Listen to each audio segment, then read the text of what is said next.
Hello, everyone. Thanks for being here today again. Let's give a couple more minutes to some other participants to join us, and then we start, okay? Noted. Thank you.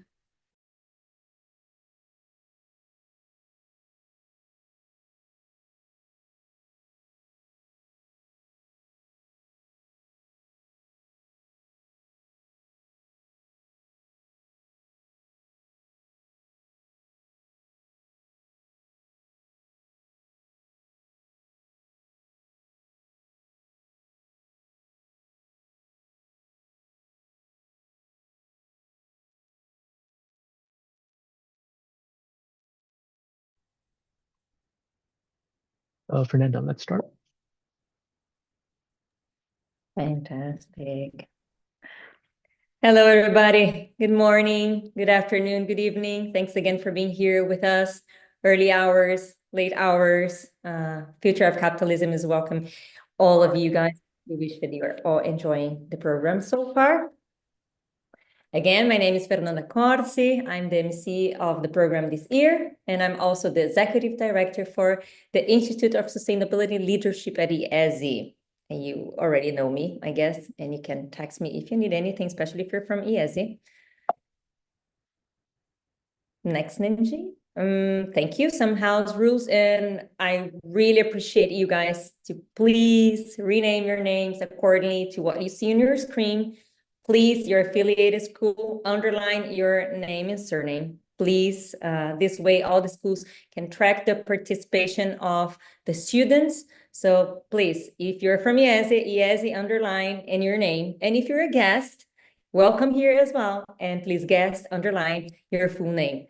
And again, let's keep the cameras on. It's so much nicer if you can see each other's, and it's much more interesting for the speakers as well. They can see our faces while they're speaking and participating.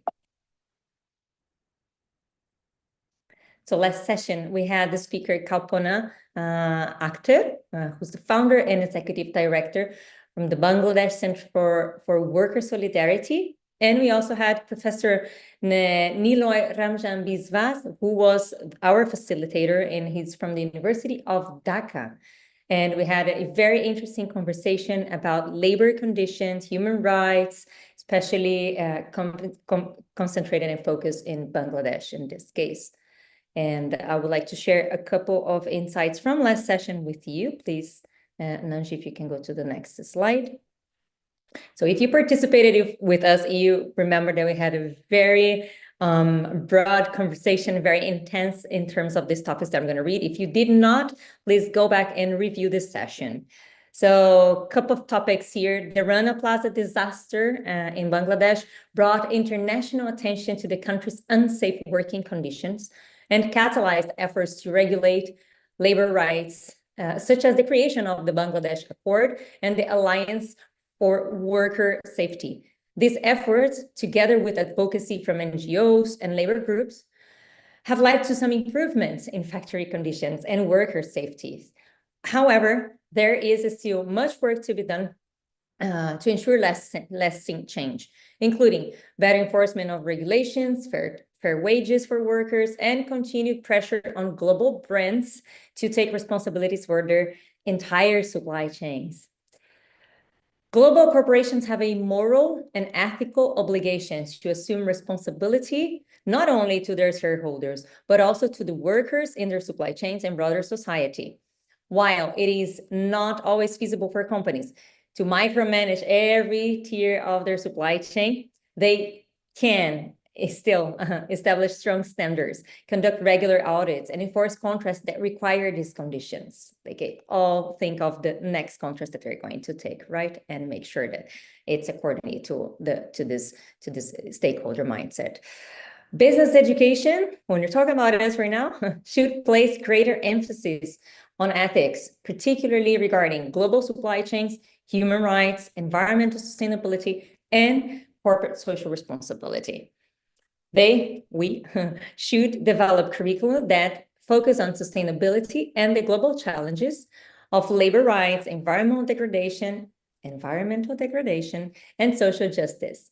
The students should be equipped with the right tools to make decisions and to advocate for changes in large organizations. And I would love to introduce you to Professor Rajendra Haj, we call him Haj, Rajendra Sisodia, from the FEMSA Distinguished University Professor of Conscious Enterprise, from Megadi Business School. I will read you a quick biography of Professor, a founding member of the Conscious Capitalism movement. Haj Sisodia is FEMSA Distinguished University Professor of Conscious Enterprise and Chairman of the Conscious Enterprise Center at Tecnológico de Monterrey. He's co-founder and Chairman Emeritus of Conscious Capitalism, Inc., and President of Awakening. Welcome to the stage, Professor. It's a pleasure to have you here with us today and to have you facilitating the sessions, and welcome to all the speakers. Thank you very much. See you at the end of the session. Enjoy. Thank you very much, Fernanda, and good day, good morning, good evening to everybody. Delighted to be with all of you. I think we have a very exciting session today that is going to address some very important issues. Can you forward to the next slide, please? So we're going to be exploring the concept of purpose-driven management as opposed to the traditional paradigm of shareholder value or profit maximization being the sole purpose of business. We're going to see how that's a very narrow and in many ways intellectually and even morally bankrupt framework. And there are much richer and deeper alternatives to that. So we're going to start with Professor Colin Meyer talking about that topic. And then we're actually going to look at an interesting case of what's going on in France for the last few years, where they've actually adopted a legal framework that enables this to happen in a much broader way. And we're going to end with a discussion of the B Corp movement, which, as you all know, has been very successful in propagating some of these ideas as well. Next slide, please. So we're going to start with the fundamental question of what is a company, what is a corporation, and why does it exist? You know, there was a classic article by Charles Handy years ago in the Harvard Business Review that asked this question as well. So this debate has been going on for quite some time.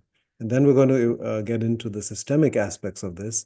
How do we change law so that actually we can encourage the formation of these kinds of charters for companies?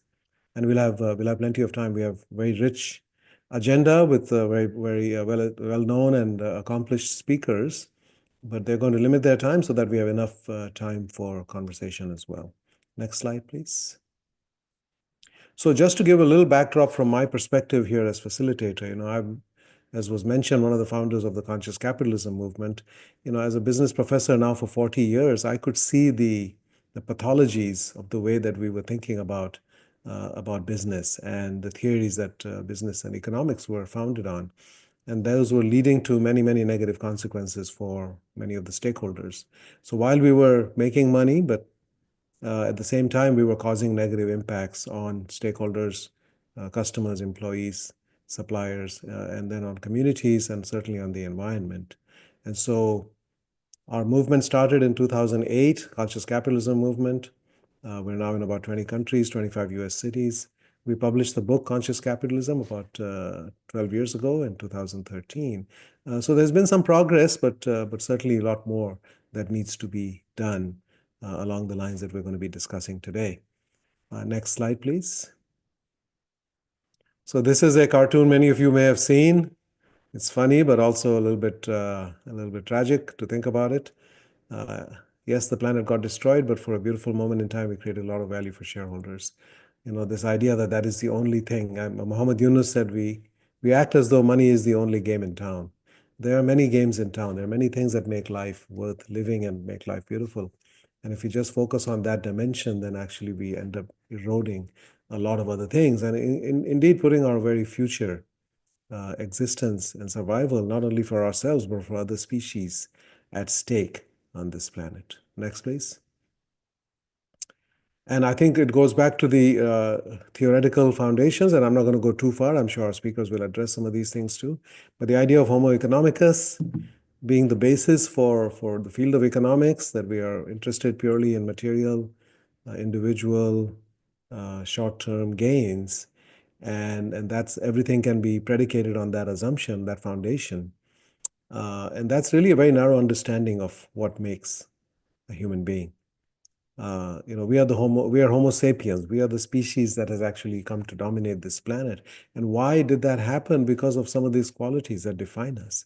Yes, we are self-interested. We have to be, but it doesn't end there. We're also very self-aware and increasingly conscious of the broader reality that in which we are embedded. The giving and receiving of love and care is fundamental to our beings. We are inherently altruistic as well. We don't always act out of selfish motivations. In fact, most of our deepest actions come from altruism. We are incredibly cooperative compared to any other species, and we're able to therefore do the kinds of things that we've been able to do. And increasingly, we are purpose-driven. That is the deepest source of satisfaction and fulfillment for us. And so our theoretical foundations matter. In the social sciences, theories can become self-fulfilling. So if I study in college that this is what a human being is, then you end up behaving like that. And there's many examples of theories that have become somewhat self-fulfilling in the world of management. There's a classic article by Sumantra Ghoshal, Why Bad Management Theories Are Destroying Good Management. I think we've fallen prey to that. Next slide, please. And so we came up with the idea of conscious capitalism and these four fundamental pillars, asking the question why, what, who, and how. And we believe we need different answers to these four important questions. The answer to why used to be profit, shareholder value. I said now there needs to be a higher purpose to the business. About what, it is about creating value for all stakeholders, not just for the shareholders or for customers. Who are we as leaders, not just those who can deliver the numbers, the results, but actually those who can improve our lives, take us to a better place, right? And service to the people and the purpose of the organization. And then cultures where people actually thrive at work and they look forward to going to work, as opposed to the current reality where people are burning out and stressed out and very, very, very low levels of engagement, and heart attacks are higher on Mondays, and there are many, many statistics like that. So fundamentally, this is rethinking the whole role of business and the way we should think about business. Next slide, please. Okay, with that brief preamble, I'm now happy to turn it over to our speakers. We're going to ask each of them to introduce actually to say hello to you, and you're going to hear from them. You already, I think, have their bios. We're going to start with Professor Colin Meyer, Emeritus Professor from Oxford. And then we're going to go to Professor Armand Hechuel, who's going to talk about the developments in France in terms of the changing of the charters there, legal charter. And then Jay Cohen Gilbert, my old friend, who is one of the founders of B Lab, as well as the former CEO and now executive advisor to an entity called Imperative 21. So we have a very rich menu of leaders and thinkers here to learn from. Starting with Professor Colin Meyer, who is going to talk about not only his new book, but basically the broader question of what is a corporation for. Next slide, please. And he will speak for about 30 minutes, and then we will have some time for discussion before we move on to the other speakers. And these are some of the questions that you were assigned ahead of time. Okay, and we will be talking about a lot of this today. Okay, next slide. Okay, next slide. And then we will hear from Professor Meyer. Please, Colin. Raj, thank you very much indeed for that. And thank you to all of you for having invited me to speak today. My name is Colin Meyer. I'm a professor at the Saïd Business School at Oxford University. I was, in fact, the first professor in the school and helped to develop it over the last 30 or so years. I'm a financial economist by background, but increasingly I'm working in the area of responsible business. And in that regard, I led a program at the British Academy in the UK on the future of the corporation. And I'll be making some reference to that, as well as many other things in my presentation. So thank you very much. So please start, Colin, with your presentation. Okay. Thank you very much indeed. So I'm going to really pick up on what Fernanda described as being the subject of the last session, and really try and establish how can one effectively implement some of the ideas that are emerging, that have been emerging in relation to, for example, conscious capitalism. And I think it's important to start off by recognizing that business is one of the most important institutions in our lives. It clothes, feeds, and houses us, it employs us, and it invests our savings. It's the source of economic prosperity and the growth of nations around the world. But at the same time, we've come to appreciate that it's also a source of growing environmental degradation, biodiversity loss, inequality, social exclusion, and mistrust. And just to emphasize this aspect of mistrust, let me refer to some surveys that have been done on the levels of trust in different organizations around the world. And this one refers to a famous survey of trust that's regularly undertaken by Edelman called the Edelman Trust Barometer. And it reports levels of trust that people have in business in 28 countries around the world. And those in grey or blue are essentially countries where there's a net trust deficit, and those in yellow or brown on the left-hand side are ones where there is at least a balance of trust, if only a rather small balance of trust in business. And it brings out not only that there's a high level of mistrust in business, but quite strikingly, that level of mistrust is concentrated in developed countries around the world, in Europe and North America, whereas against the level where there's more trust, it's predominantly in emerging and developing countries, something which we might return to a bit later on in the discussion. But they also find that while levels of trust in business are low, levels of trust in many types of institutions around the world, including NGOs and government and media, are actually lower than that in business. And furthermore, that while people don't have a great deal of trust in business in general, they do tend to trust their own employers. So that even if business leaders are not in general trusted, your own employer is someone who you may have a greater degree of trust in. And that notion of trust in employers is important in bringing out an aspect of what makes for trusted views in business, and that is a relationship, that one can forge a relationship with one's employer in a way in which one cannot really form relations of trust with business in general. And another feature that comes out from this survey is that levels of trust in business depend heavily on the nature of the business and particularly the ownership of business, whereas this slide records levels of trust in family-owned firms is greater than that in other types of privately held companies. And in particular, it's greater than that in companies which are listed on stock markets, widely held by many shareholders and publicly traded on stock markets. And it's also higher than it is in state-owned enterprises. And again, this brings out the notion of the importance of people being able to build up a relationship with, in this case, those who own the company, where there's an identifiable owner, namely the families who own businesses, often over many generations. Now, underlying these problems of environmental degradation, inequality, social exclusion, and mistrust in business is the main driver of business. And the main driver of business is the fuel that motivates business and capitalism, namely profit. Profit is the source of the resources that companies have, and it's a major source of motivation and incentive for those working in business. Without profit, there isn't really any capital in capitalism. But in my book, Capitalism and Crises, I argue that we are misconceiving the nature of profit.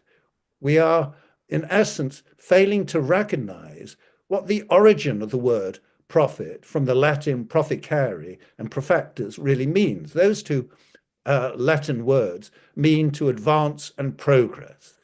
And that is basically where profit should come from, advancement and progress. But too often it comes from neither of those and comes from advantage and regress rather than advance and progress. And to understand why that's the case, one has to lift up the hood of capitalism and look at what lies underneath the bonnet. And when you do that, this is what you see.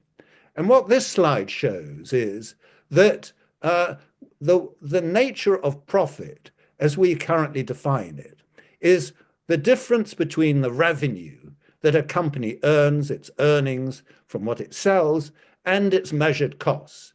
Its costs of employment, its wages, its supply costs, and its capital costs. And the difference between the two is what we measure as the profit of a business. But I argue that that's actually not really the profit of a business, because it doesn't take account of the extent to which a company pays people below a living wage, pays people in its supply chain below a fair trade price, the extent to which it's emitting global warming gases and causing biodiversity loss and pollution more generally. And in particular, it doesn't account for the costs of companies avoiding those harms and detriments that it's inflicting, and where it causes those things, at least to clean up the mess it's creating. In other words, it doesn't account for what I term true costs of the business, the costs not just of the employment, capital, etc. costs, but also the costs of avoiding these detriments. And as a consequence, what we measure as the profit of a business is not what I term here a just or a fair profit. And indeed, one could argue that whenever the directors of a company sign off their accounts as being a true and fair representation of the financial position of their companies, they're doing no such thing. They're neither true nor fair, because they don't reflect the true costs of the business, and they don't therefore reflect the just or fair profit of the business. Now, it's not just a problem of understatement, it's also of overstatement of profit, it's also a problem of understatement. That when companies do good things in terms of cleaning up the environment and improving their societies and communities, they can't always capture the revenue benefits and capitalize on that.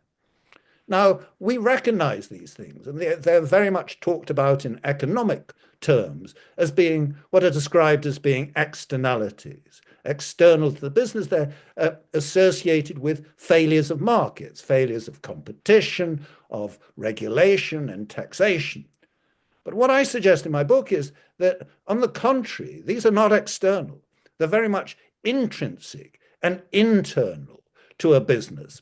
And it's because we are misdiagnosing the nature of the problem that we are misprescribing the possible solutions. And in particular, the emphasis that we traditionally place in public policy on promoting competition is a way of aligning the interest between business and us as individuals and societies around the world. That fails, and it fails very clearly, as this diagram illustrates, because good firms that do incur their true costs and earn a just profit cannot compete against bad firms that do not. And therefore, capital flows from good firms to bad firms. Far from competition encouraging a run to the top, it encourages a run to the bottom. It's a sort of Gresham law of bad firms driving out the good. And regulation doesn't really work either, because, first of all, companies lobby against regulation and do what they can to turn it to their competitive advantage by trying to get round it or using it as a way of keeping other firms out of their industries and sectors. And this has been a source of immense political polarization and social division in many countries around the world. And in particular, we are legitimately, seriously dismayed and have a real sense of horror and shock when we discover the extent to which companies are profiting at our expense, as, for example, was the case during the financial crisis, or as is currently the case in Britain, for example, where we're observing companies frequently in the water industry profiting from emitting untreated sewage into lakes, rivers, and seashores, simply because it's profitable and of lower cost for them to do so. Now, so long as we regard this as a problem that is extrinsic to the company, then we're not going to solve the problem. Because in terms of regulation, this has been given rise to a great deal of division between those on the political left who say we need more regulation, more enforcement of regulation, and those on the political right who say, no, no, no, that's an infringement of our liberty and freedom, and it undermines jobs, investment, and growth. So we really need to recognize that what we have to do is to align the incentives in companies so that their interests align with ours as individuals, societies, and the natural world. So that instead of there being a conflict between the objectives and incentives under which companies operate with those of people in general and the natural world, there is an alignment, and companies actually help us to solve our problems. And I describe this in terms of shifting our views of companies from wading in the weeds of entanglement, exploitation, and unjust enrichment through profiting by imposing detriments on the environment, on employees, on their supply chains, and on society more generally, and instead focusing on surfing the waves of initiative, innovation, and inspiration, of not only earning just profits, as I show in grey here, but also finding ways of being able to capitalize on these social and environmental improvements and earn this just profit increment that I show here as well. Now, if one does that, two remarkable things happen. First of all, instead of competition giving rise to runs to the bottom, as I previously described, where bad firms drive out good firms are outcompeted by better firms that are able to capitalize on this just profit increment. And secondly, once one does this, then one aligns, and this is perhaps even more significantly, one aligns the interest of business in earning just profit with those of the public sector and governments around the world that have an interest in promoting the social interest and the environmental benefits rather than detriments. And that provides a potentially extremely valuable way in which companies can actually capitalize on these social improvements and environmental improvements, because it creates a very natural partnership between government that's concerned about creating these social improvements and environmental improvements, and companies that are interested in earning a just profit and this just profit increment. So how can one actually do this? What does it take? Well, at the heart of this lies the fundamental notion of why a business is created, why it exists, its reason for being, namely its corporate purpose. Now, our current views of what the purpose of business is are heavily influenced by what a famous Nobel Prize-winning economist, Milton Friedman, said some 60 years ago, when he said that there's one and only one social responsibility of business: to use its resources and engage in activities designed to increase its profits, so long as it stays within the rules of the game, which is to say, engages in open and free competition without deception or fraud. Now, that notion that the only purpose of business is to make money has increasingly become part of the way in which we believe that companies should be behaving. It's the basis of business practice, business policy, and business teaching including in business schools around the world. But we've increasingly also come to realize the problems associated with that very narrowly defined notion of what a purpose of a business is, along the lines of precisely the problems, social and environmental and human, that we're increasingly encountering. So there's been a reconsideration of the nature of what the purpose of a business is, and Larry Fink, the CEO and president of BlackRock, the largest investment management business in the world, a few years ago said, every business needs a purpose, not a strapline or a marketing campaign, but a statement of its fundamental reason for being, what it does on a daily basis. Purpose, he said, is not the sole pursuit of profits, but the animating force for achieving them. Now, what I'm suggesting here is that in thinking about what the purpose of a business is, it's critical to get this alignment between the incentives under which companies operate and our interested individuals and societies around the world. And to do that, one has to recognize two things: that basically business is there to solve problems that you and I face as individuals, communities, societies, and the natural world. But business has to do it in a particular way, because business is not charity or philanthropy. It has to be commercially viable. And that means that those solutions have to be delivered in a profitable form. So the way in which I define the purpose of a business is to produce profitable solutions for the problems of people and planet, not profiting from producing problems for either. And that notion of not profiting from producing problems is particularly important, because what it is basically saying is that profit should be derived without harm, without harming other individuals, societies, or the natural world. Because if that is the case, then companies are focused on this, of producing profitable solutions, which means that they're surfing the waves of initiative and inspiration to find ways of earning this just profit, as well as the just profit I show there.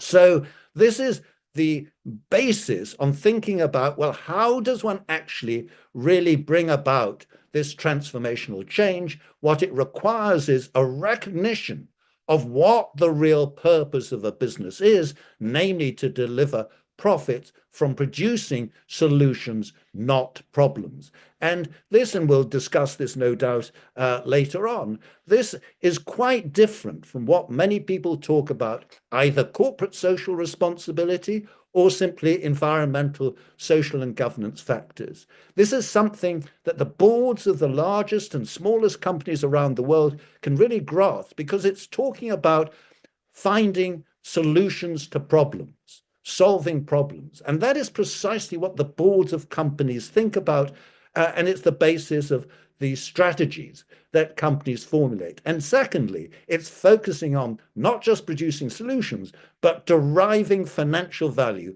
and profits from doing that.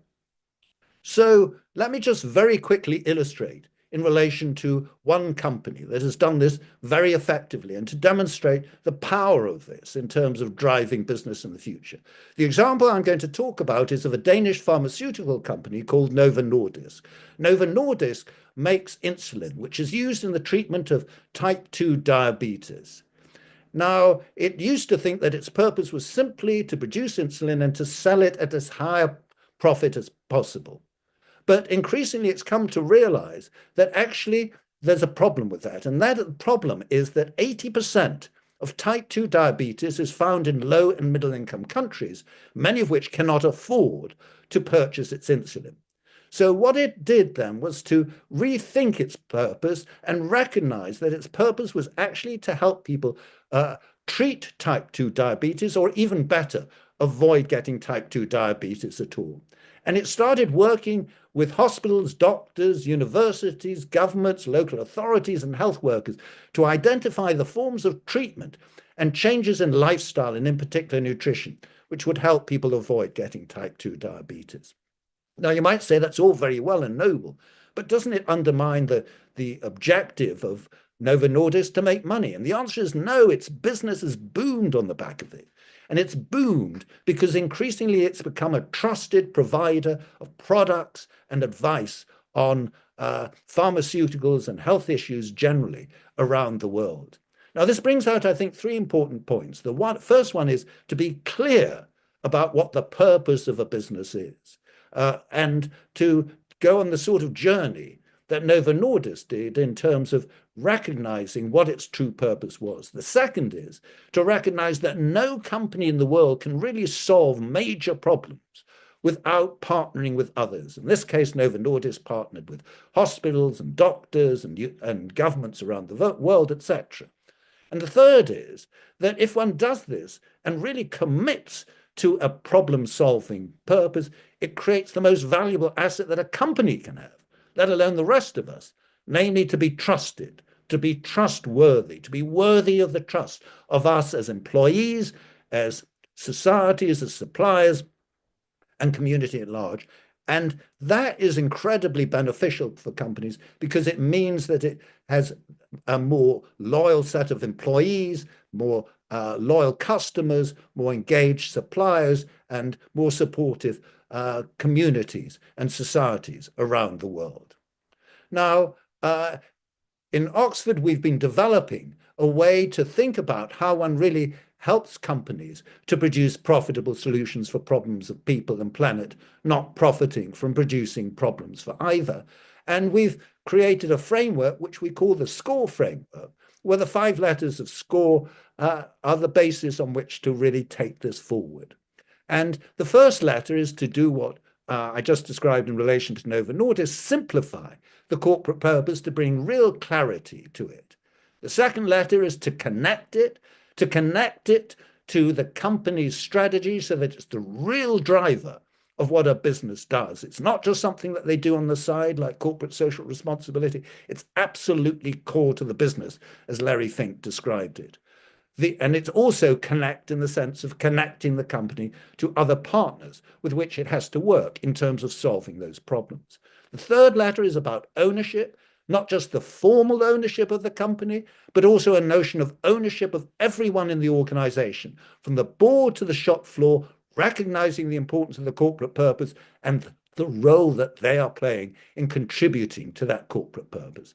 The fourth letter, R for reward, is about the reward structure, the incentives and the motives with which people in the organization work, and that requires that the company measures its performance against the extent to which it really is solving problems or causing problems, and links its reward structure to providing solutions to problems for others. And the final letter is to exemplify, to bring this to life, to demonstrate a real commitment by the company, that the board of the company or the whole management is really walking the talk in terms of delivering on this.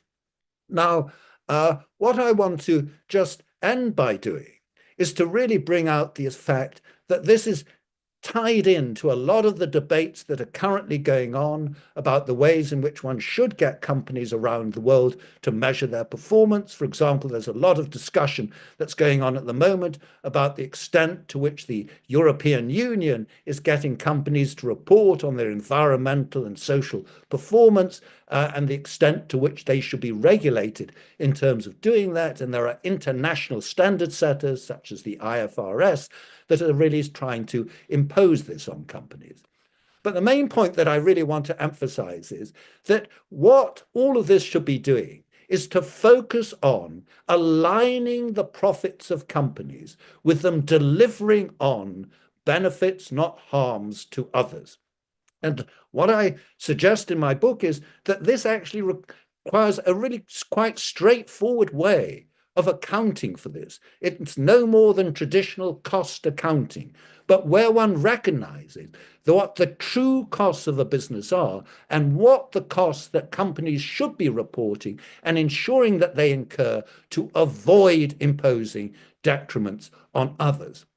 Now, this is actually linked to a lot of concepts and theories in business, and in particular, it's the heart of our capitalist system and what Adam Smith said about it in terms of us being essentially selfish individuals, and that the way in which the capitalist system works is to convert that notion of being selfish into something that's of real benefit through the way in which the invisible hand, the market and competition operate.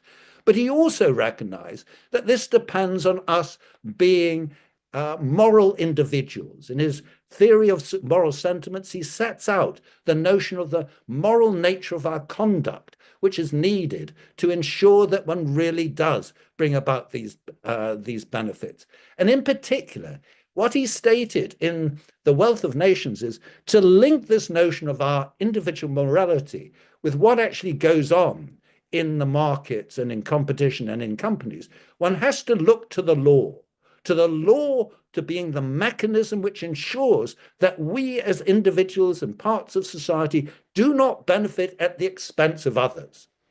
And that he said that if one does that, then one can create the system of competition and allow people to choose whatever they do. It encourages liberty and freedom of choice, so long as it's the case that people do not violate the laws of justice and ensure that they are not profiting at the expense of others. Then we should be left perfectly free to pursue our own interests in our own way and to use competition as the way of trying to create benefits. So this will link into what we're going to talk about in the second part of today's discussion, and that is the role of law, the role of corporate law in terms of aligning the interests of companies in delivering outcomes and profits that derive from solving problems, not creating problems for others. And as this statement here of the UK Companies Act illustrates, indeed, company law has the provision within it to do exactly what I'm talking about if the courts of law around the world really interpret what we mean by the success of companies in an appropriate way and ensure that companies really are incurring their true cost in terms of when they are reporting on their profits and the performance of their businesses. So in summary, what I'm suggesting is that we are in a position where if we recognize the fundamental nature of the problem, and that is a misalignment between the main incentive and drivers of capitalism, namely the profit of the business, and our interests of individuals, societies, and the natural world, we can transform the way in which businesses of all forms and sizes around the world really operate to our benefit. Thank you very much. Thank you, Colin, for that wonderful exposition and that very, very elegant and powerful framework. You have a real gift for that, for really finding that clarifying lens with which to look at things. And you ended exactly on the dot of your 30 minutes. So thank you. We have about 20 minutes or so for questions. I know there's been a lively back and forth going on in the chat. So I'm going to turn it over now, and let's see if can we see the gallery view so that I can, I will start. I see some names here. So we're going to start on my screen. I see Francis, and then I see Valeric. Okay, so let's start with Francis. Go ahead. Thank you, Professor. Great talk. Out of curiosity, you've talked about a lot on laws and driving corporates to behave in the way that we would prefer to them to behave. But corporates ultimately answer in a capitalist society to shareholders and largely to investors. Are there any efforts made to push large-scale investors such as government pension funds, large-scale pensions, to fit into your way of thinking? Because I think that would be one of the building blocks along the way to achieving what you want to achieve or what we all want to achieve. Yes, and thank you very much indeed for raising that, Francis, because I think that that is absolutely at the heart of what I'm talking about, and that it's because we've got a misalignment between the interests of the large investors, the pension funds and life insurance companies and asset management firms, between their interests and our interests as customers, employees, and society generally, that we're encountering the problems that we face. And indeed, there is a substantial amount of work that's going on around the question of how does one get investors to take these issues seriously and to recognize that it's actually in their interests as well as the interests of the other stakeholders for them to get this alignment between incentives in business and the incentives of the world more generally. So a lot of the work that's going on at the moment around questions on sustainability are really focusing on this, in particular in relation to climate issues. And so I briefly made reference to some of the work that the standard setters, such as the IFRS and the European Union, are doing in terms of what the EU describes as the Corporate Sustainability Reporting Directive, the CSRD, and what the IFRS is doing is in terms of an International Sustainability Standards Board. Now, those are trying to shift the dial and shift reporting. But what I argue is that a lot of this work is extremely complex. And there's a marked distinction between what, for example, the EU is doing and what the IFRS is doing. And secondly, that it's not really getting to the heart of the question which I'm addressing here, namely, not simply to report on climate-related risks, for example, that companies are imposing on their investors, but to get them to report on the costs that are required for them to be able to really address the detriments that they're causing. So the debate is advancing, but it's advancing in a very haphazard way. And secondly, it's not really sufficiently focused on achieving what at the end of the day one has to do in terms of the accounting standards that are needed to really ensure that companies adopt what is required. And so that's why I talk about it in relation to thinking about the role that the law has to play, because ultimately the law can define what we mean by the success of a company and what, therefore, are the accounting standards that the international standard setters and the regulators around the world should be imposing on companies. Thank you very much. Thank you. Thank you. Let's move to, how do you say your name? Valeric? That's Valeric Business School, but I'm Alexandra. Oh, okay. You go by Alexandra. Oh, that's the name of your business school. I'm sorry. Okay, Alexandra, Yes. please go ahead. Yeah, thank you very much, Professor Meyer, for this very interesting insights. But I have a reaction because we see so many protectionist moves at this moment where it's my nation, my rules. So how do you see this implemented globally? Because if it's only with a European lens, it will destabilize our economies more than enabling a larger positive impact, as money will flood to other sides of the world that are not regulating, and there is no such thing as global law at this moment. So we see the COPs having so many difficulties to align, or okay, so where to start? Who is responsible of these problems? You Western nations with industrialization, you have polluted so much. Like, is it us that need? So, you know, all these things that we see very difficult to align. So where to start and how to implement that globally? Thank you. Okay. And another excellent question. Thank you very much, Alexandra, for that. And your you're exactly right. There was a hope at one stage that what is termed the Brussels effect, that EU regulation would become adopted around the world because so many companies had an interest in getting into the European market. But what we've seen over the last few months, at least, is that the Trump effect seems to be dominating the Brussels effect. And if anything, there's a push towards deregulation in this area and basically just encouraging anything to go. And the point that I would make is that you talk about the difficulties in getting international agreement around these issues, and that's absolutely right.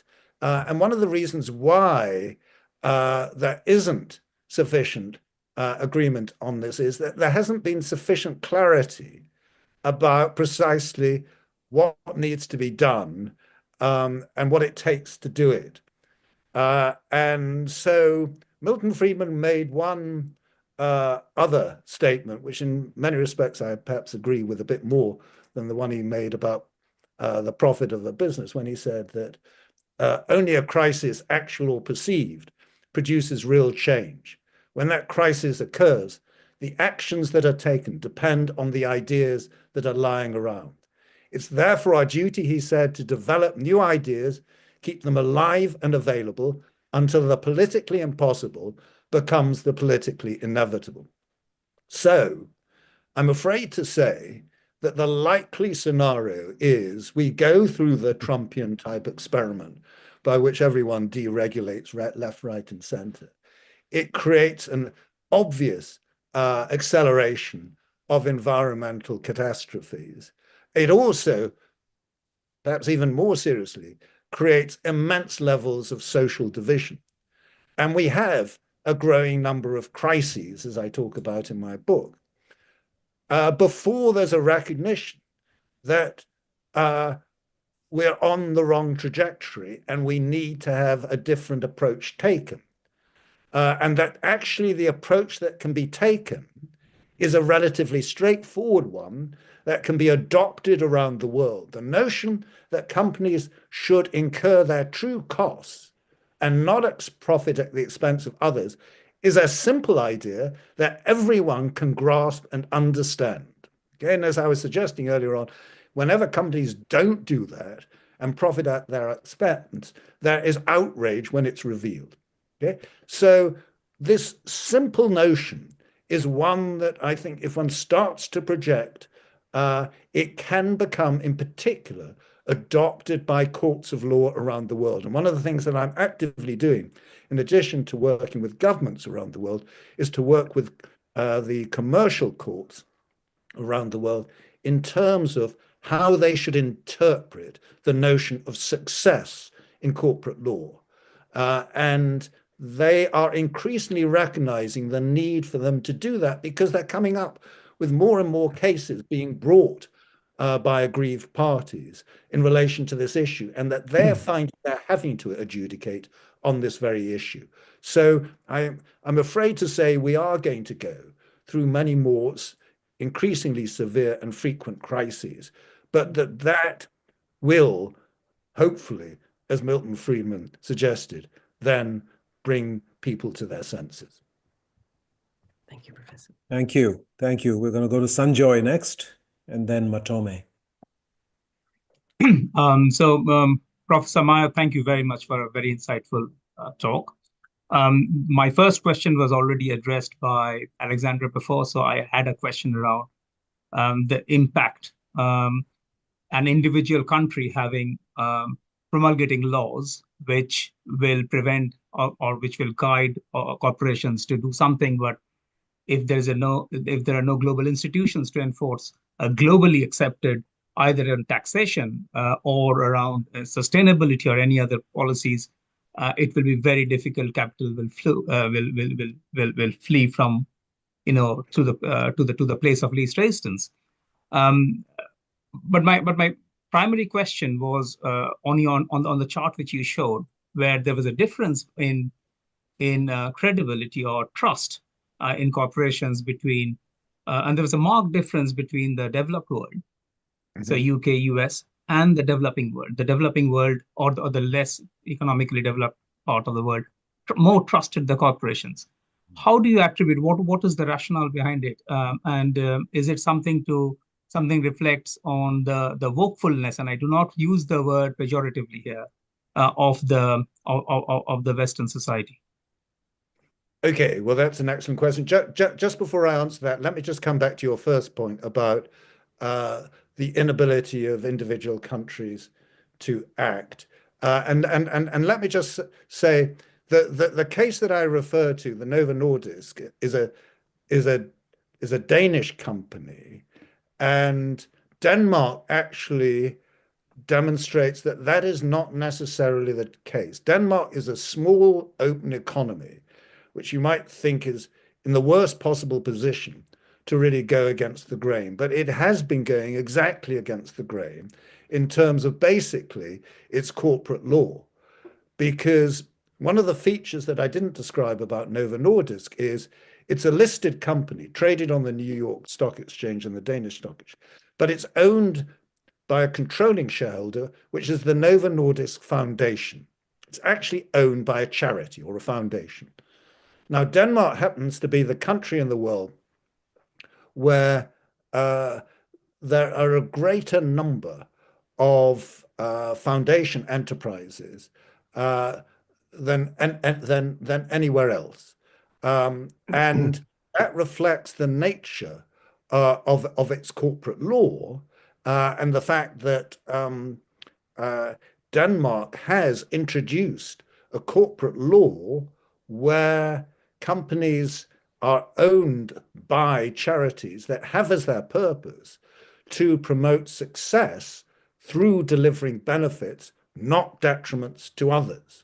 And you know that in part promoted the Novo Nordisk to do exactly what it did. So there is some illustrations to really go against that.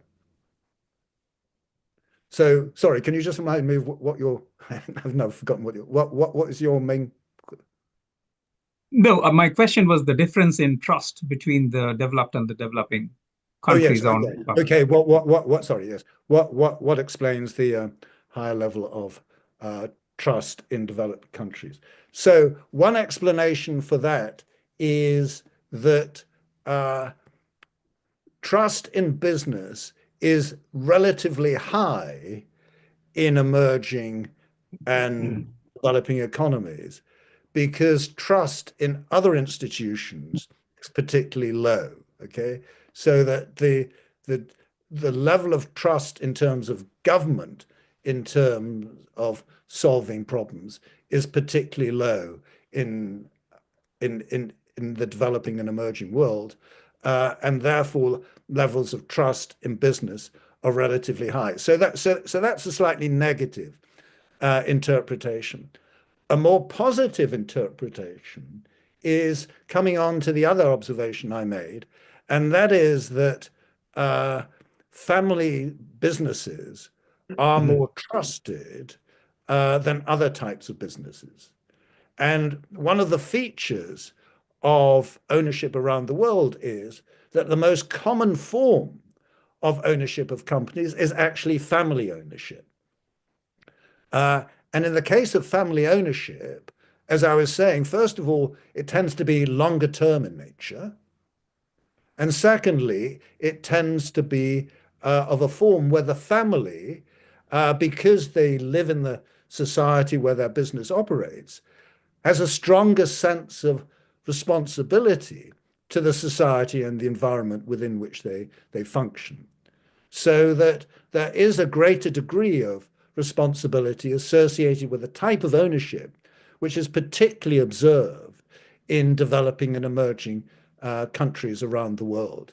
And that points to an issue that one has to think about very seriously, and that is, if through a development process we shift from that type of relationship ownership, family ownership, or indeed in the case of Denmark, ownership by foundations, to a system in a developed context where there are dispersed shareholders, where there's much more anonymity and far fewer relationships and sense of community, then we need to ensure that when that happens, one doesn't lose that sense of trust. And that's why, or one of the reasons why, ensuring that there's an association between the incentives under which companies operate their profit and benefits to communities, societies, and the natural world is so important, because ultimately that's the direction in which many companies around the world will be moving. Thank you. Just one comment before we take our last question. The Edelman Trust Barometer, compared to the Gallup confidence in institutions, those numbers are quite different. And I think there's been some questioning of whether there might be some bias in that, whether it might be overstating a little bit, because there's numbers, some of those are surprisingly high from other things that I've seen, Yeah. And that's a good point. So I also often refer to more specific trust barometers within particular countries. And there's one in Britain that's done by Ipso, the market research company. But quite interestingly, in terms of the ranking that it shows, it's quite similar in some respects to what Edelman shows, namely that trust in business leaders is very low, but it is slightly higher than it is amongst journalists, and in particular than in government. And so you're right to raise questions about, well, how reliable are these trust measures that people perform?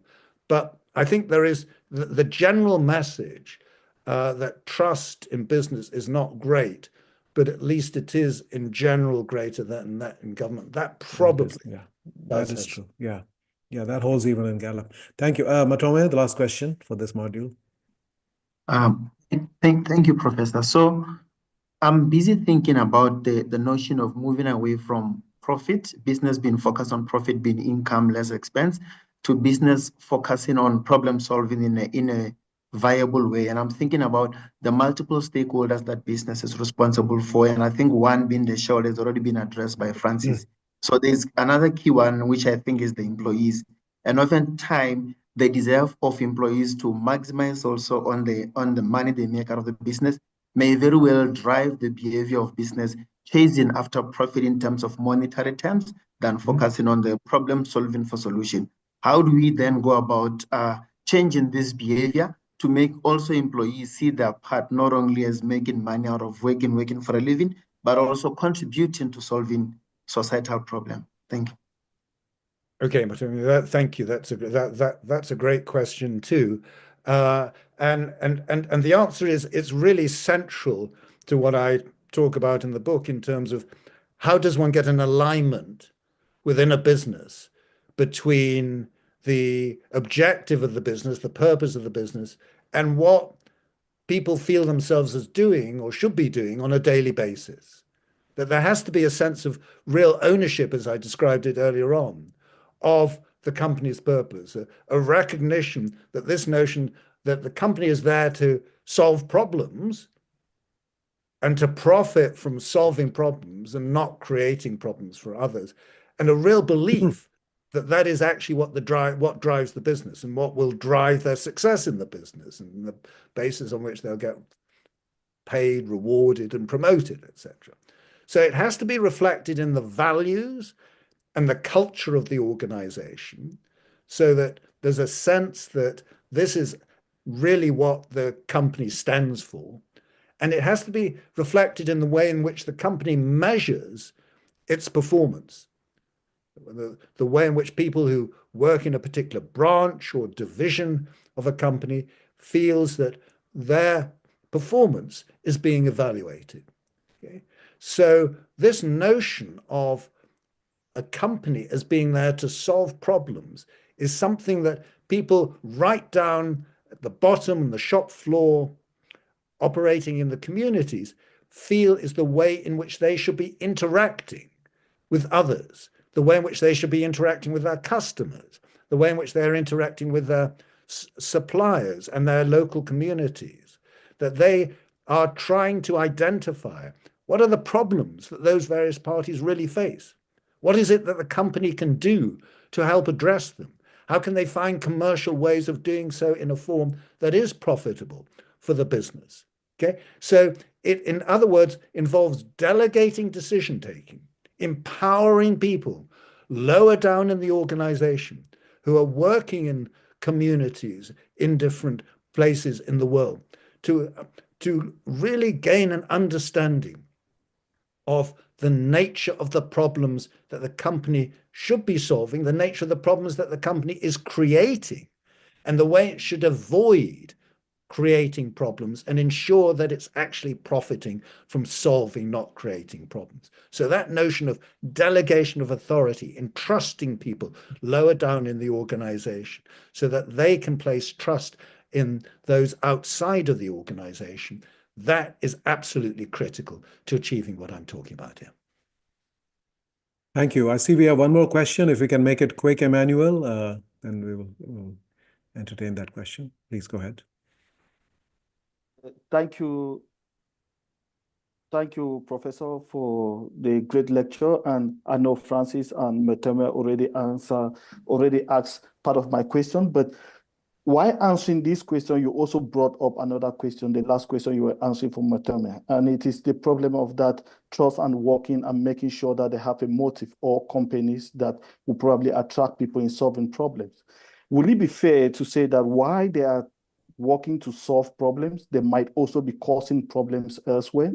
Good example would be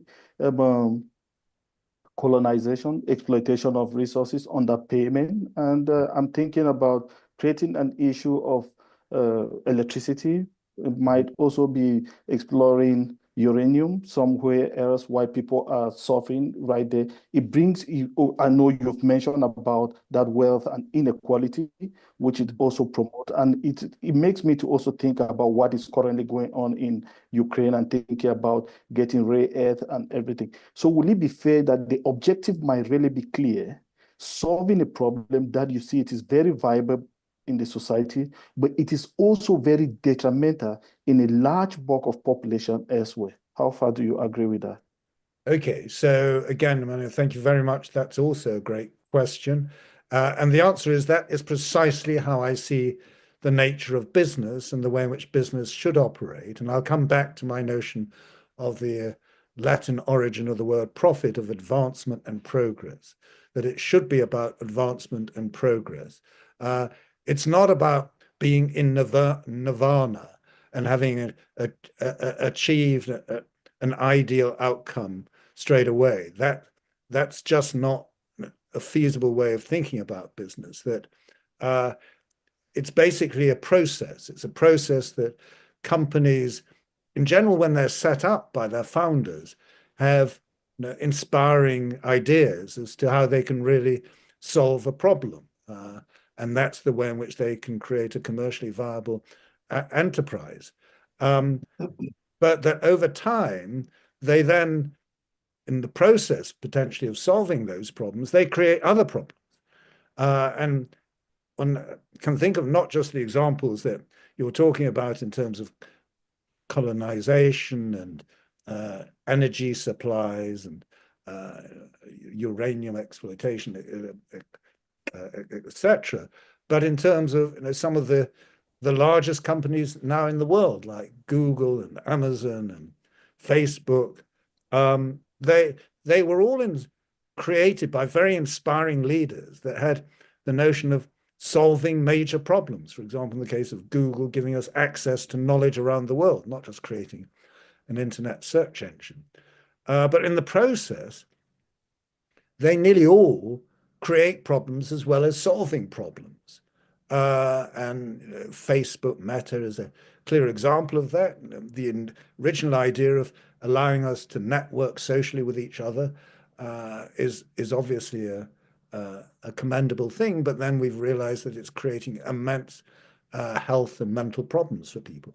Now, my point is that this should be a process, but in the process of creating problems as well as solving problems, companies have to recognize that they are creating those problems, not try to sweep them under the carpet and deny that they exist. They have to fully acknowledge that that is the part of the process through which a company goes, and they have to have the mechanism of being able to identify those problems. That's one of the reasons why delegating decision is so important in an organization. And then they have to acknowledge it is their duty to address those problems, to take responsibility for the problems that they are creating, and realize that, well, actually, in creating problems, that's another opportunity for a company to solve a problem, okay? And to find ways of solving those problems, which in turn are commercially viable for the business going forward. So that is what I mean by thinking of capitalism as a process of progress and an advancement, and realizing that in the process of doing that, one does inevitably create problems for which one is therefore responsible to solve. Thank you. Thank you very much for great questions and wonderful responses, Colin. That's a great session. Let's now move on to the next part of this class. If we could bring the slides back up, please. Next slide. Okay, so now we're going to be talking about corporation law. If you could just go to the next one, please. So just a brief comment from me before we switch gears here. I talk often in a very similar vein to what we just heard from Colin about the perils and pathologies of this narrow idea that business only exists for this one reason. And I think we've been trapped in that paradigm for quite a while because of the economic assumptions that are made. There's a parallel thing that's going on. We actually are teaching a doctoral seminar at IGADE currently, it's called From Friedman to Darwin. And we're actually bringing in evolutionary biology as a richer and more powerful and more humanistic understanding of what really motivates people and what we're all about, and using that as the foundation. So rethinking the very theoretical foundations of economics and business around the idea of cultural evolution, right, of variation, selection, and replication, and how that can actually explain the success of some of these companies like Novo Nordisk or many of the conscious companies that we talk about. Why are they so much more successful in a holistic sense? Because they're tapping into a deeper understanding of what really motivates people and what really makes us tick in a way. And so I encourage you to look at alternative theoretical frameworks. I think we have to really get out of this trap that we've painted ourselves into a corner where we have these theories that become self-fulfilling and they're inherently limiting of what we can do. Okay, so we're going to move on now to the second part. If you go to the next slide, please. We're going to start with Professor Armand Hatchwell, and he's going to talk about some of the evolution that's happening, especially in France, around corporate law for this. And he will speak for about 15 minutes, followed by J. Cohn Gilbert. So please, Armand, you're on. Can you see my slide? Is it okay? It is about to start. We don't see it yet. You should see it. Maybe it said you have started screen sharing, but I haven't seen the slide yet. Okay, there we go. Now we're on. Do you have it? Okay. Yep. Thank you very much. Thank you very much. Well, I'm a professor at School of Mines, and I'm part of a group of research on management science that has been rather influential in the French context, and especially in the development of a new law that I will speak about it. And the key name created by this law is Société à Mission. And my presentation will be on 3 points.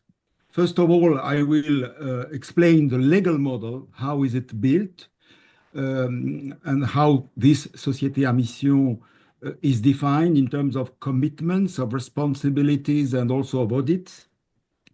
After that, I will go to a quick presentation of the development. It's only a 5-year story, but it has been extremely successful, very growing extremely rapidly. Completely out of the expectations. When we began to work on it, nobody would bet a dime on the model, and now you will see the figures. And we have already an important material from which we can learn. We can learn empirically, so we can move from, let's say, hypothesis to now empirical observation. And I will end on some theoretical background, which goes well with what you were saying, Professor Sisodia, and we will come back to that in a few minutes. So the legal model first. Well, before I go into the details, may I make a remark regarding what has been said already by Professor Meyer? When we speak about a regulation of the corporation, we think as something like taxes or rules of law that are external to the corporation and that try to channel its behavior. But this, in a way, we forget a very important point. An enterprise is already a regulation. It is regulated by the corporate law. So when we are trying to criticize profit, we should look at the law, the civil codes, how it is written. And you will see that almost during 2 centuries, companies by law are made to protect the profit of the owners, of the shareholders.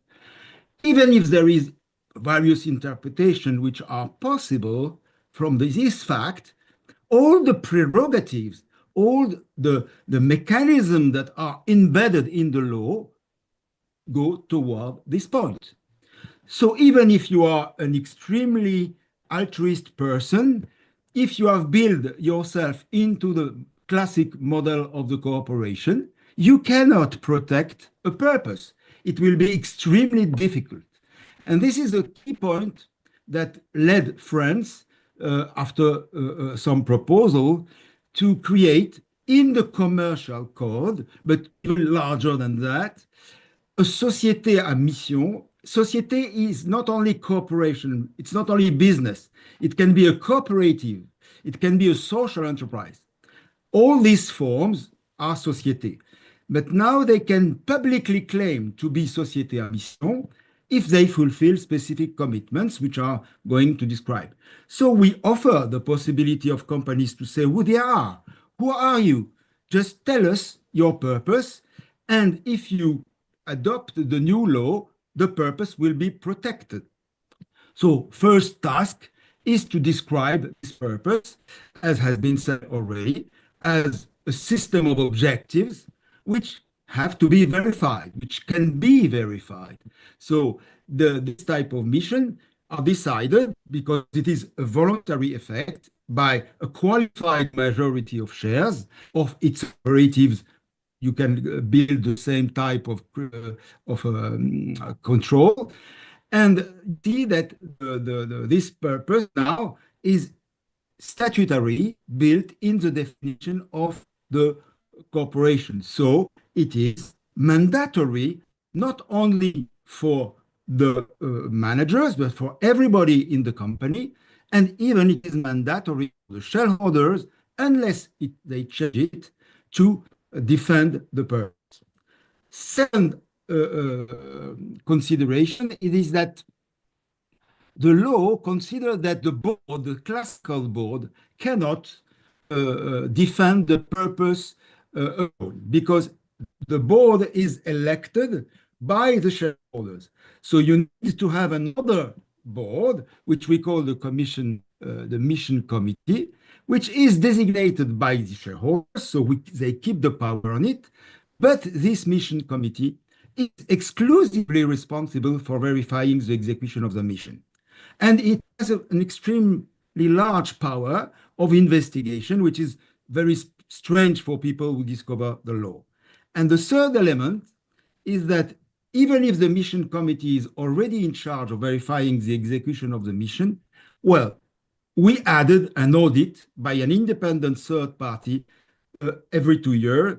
The mission committee has an annual report, and the audit is independent, has a 2 years sequence report.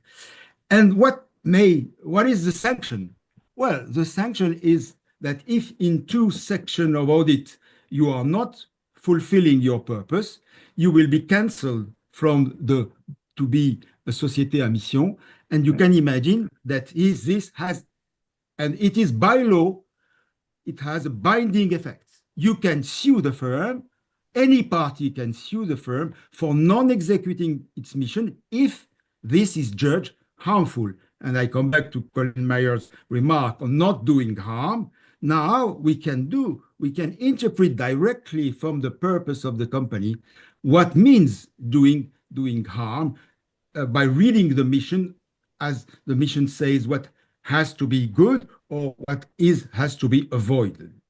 So to synthesize, you see here in blue the classic shareholders assembly, board of directors, CEO, and the rest. And you see in yellow the extra system that is built, internal to the company, the statutory mission, the mission committee, and the auditor from the independent third party. So this model is very, very interesting. It is unique today. We have tried to compare to a lot of other forms because it created a controlled governance with two levels of control, but it's not only an output control, it is a governance control. I will insist on this point because if you look at the history of companies, the target has always been to control governance. Now, second part, what happened to this system? Well, the development in France of the Société à Mission appeared first as a research work. It was almost speculation of researchers, as we may still continue to do, but we had the chance to meet a kind of windows of opportunity, and we developed with the new President Macron in 2017. He was interested, and this happened very quickly because in 2009 the law was passed, and it took almost all of our proposition. A new community was based, and from 0 in 2009 we went to 2025. Today we are 2,000 companies à mission, which represent 1 million salaries. And I will give you some figures that describe this new société that we can observe. First of all, we have a distribution which large and high-tech companies are more present than in the total population. So you see, for instance, 2% of large companies means much more than the 1 on 1,000, which is in the total population. And this was very extremely important because many people told to us, well, Armand, Blanche, and Kevin, we were the three team, you will not have the world companies or the companies which are in the competition, international competition. Well, this appears now wrong. And again, we should not prejudge from the strategy of the companies. And what makes the possibility when you are the possibility to develop your own purpose is you can make the balance between the loss of competitiveness or the gain of competitiveness that comes from the purpose. This is something that has to be done locally, cannot be prejudged from outside. So otherwise, we would have said, no, nobody will become Société à Mission in the international companies. Another observation is that when you look at the missions, we find that 20% are copy-like. I mean, they take the classic ESG or CSR standards and they just do that. But we have 40% which become to hybrid missions, which are classic ones, and missions which are invented, initiatives, ideas, inspiration, as Colin said. And 40% has completely invented a set of missions, which we were surprised to discover. And this is very important because, again, it proves that companies have an ability to build a vision of the future, which is very interesting, and that any regulation from outside would miss because you are not in the field. So to give you very quick examples, this is Citizen Capital is a big, rather big fund. It's part of a group of funds, and for instance, it drive more capital toward organizations that tackle humanity's toughest challenges. This is one of its first mission. And you see, nobody can tell that except themselves. Another example is this one is a big one. It's an energy provider. And now one of its missions is to accelerate the sober and innovative use of electricity, which is to run against his own interest because he is selling electricity. Third example, it's a management school, and that's very interesting. We have 3 big management schools that had become, which are private, and they have become société à mission. And you see, one of these missions is to promote pluralistic research. And this is completely consistent. How can we advocate purpose and redefining the concept of the corporation if we have an academic system that is completely telling the contrary? So you see that by becoming société à mission, management schools transform their own view of what is research in management and others. So I'm going a third key issue is what happened with the mission committee. We have a lot of studies now on them, but I will just give you some picture. First of all, a great success. We saw that the mission committee would be a burden. It's exactly the contrary. They are really appreciated. Even smaller firms adopt them. And you see, one of the big features was that the idea was that you are going to take your friends and you put your friends in the committee. This is not what happened. You have 57%, excuse me, which are external members from the company, which means that this committee mission offered possibility to rediscuss the network of those corporations. And if you look at this scheme, on the left, you find the competencies which are predominant in the mission committee. On the right, it's the competencies which are predominant in the boards, when we have boards and comité de mission simultaneously. And what we first see is that sustainability competency, scientific competency, and entrepreneurship were dominant in the comité de mission, which again proves that when you are purpose-oriented, your relationship to the rest of the world is completely different, and academia has a room now to introduce guidance in the mission purpose companies. Coming to the end, what are the theoretical background? I have to insist that this program, it's not often, was completely came from a group of researchers, Blanche Segrestin, Kevin Nobilin, myself, and others, and a series of institutions that supported us. And we decided to take a line of thought which was radically different from classic economic science, which we consider, as Professor Sisodia, as I understood well, are no more the good source. Why? First of all, because this economic science is not phenomenologically accurate.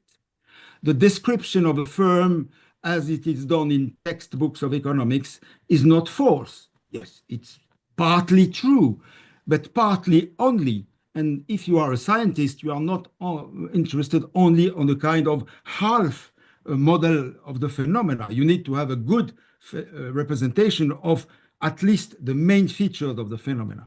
And firms are creative. And this is extremely important. Without a theory of collective creativity, we cannot understand what happened in accident. And still today, we are all amazed by these entrepreneurs. And this means that there are phenomena in firms that are not described by the economic theory. And this argument introduces the fact that purpose is necessary even if it's not protected by the law, but if now we understand it, so we should protect it. Second element, managerial rationality. It cannot be a linear rationality. It is necessarily multidimensional. But the problem is that most of the decision theory, most of the classic benefit cost theory are linear. They are not multidimensional. And we need to refurbish completely. There are a lot of work on multi-decision criteria, but they are not enough to understand what is multidimensional rationality, and the purpose is necessarily a multidimensional rationality. And finally, accountability of governance is a duty inherent to any collective action. Profit, as I told you, was the regulation of the company by law. But what happened that during 1 century, we built a type of governance which was internally and externally controlled on profit. The idea today is to change completely, to keep this idea of accountability of governance and to make purpose in its multidimensional variety what the new target of the control of governance. And I end by the last book we have published in English. There is a lot of papers on this subject by the same team, but now we have a kind of synthesis book that I recommend for those who want to know more. I'm sorry I am 2 minutes late, but I have ended.